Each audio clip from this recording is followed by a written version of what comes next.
You know, I've reported from the separation wall in the occupied West Bank for years, but I don't think I was prepared for how I'd feel to see a wall here, also dividing people who live in such close proximity. Obviously, it's much more extreme in Palestine, but yeah, the similarities are there. It's taking land. How imposing it is, how dividing it is. I think structures like this for the British government are very important. I met up with this Irish activist who showed me this so-called peace wall in Belfast, which divides Irish and British communities. It's one of 34 kilometers of separation barriers in Northern Ireland, which is part of the UK.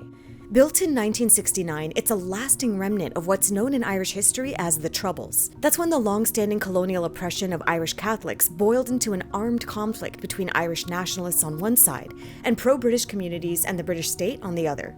Were the walls successful in stopping violence? No, because obviously when they were set up, that was just the start of the conflict and it intensified. These walls kind of represent how the British government want to view themselves in this situation as a neutral referee. It's not the case. For the Irish, these walls quickly became a symbol of control. On this other side, it's somebody's back garden. That's the Catholic side, where the wall comes right up to their backyard. Exactly. What the British government and army were saying at the time, if we're going to build this somewhere, we may as well give more land and space to those who are actually willing to uphold British imperialism.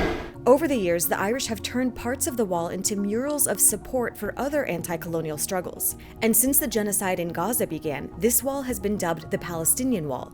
Irish artists have painted murals designed and sent to them by Palestinians in the occupied West Bank. It's kind of emotional for me to see this. Sure, yeah. The Irish find so much similarities with the Palestinian resistance. People visiting from all over the world also leave their messages of solidarity on the walls. I can't count how many times I've seen Free Palestine written here. Free Palestine everywhere. Everywhere. These walls were meant to be temporary, and they've been slated to come down over the years. But today, there are more walls dividing Belfast than when the Troubles ended. And an overwhelming majority of children here still attend segregated schools. Can you imagine these walls ever coming down? I can imagine the division coming apart. We've seen it before in Irish history, many times, with Catholic and Protestant workers coming together. Like in the 20th century, when Protestant and Catholic shipyard and dock workers joined together in strikes against their industry bosses, something the British establishment saw as a threat. There's so much more similarities between us. We both have landlords that are ruining housing conditions.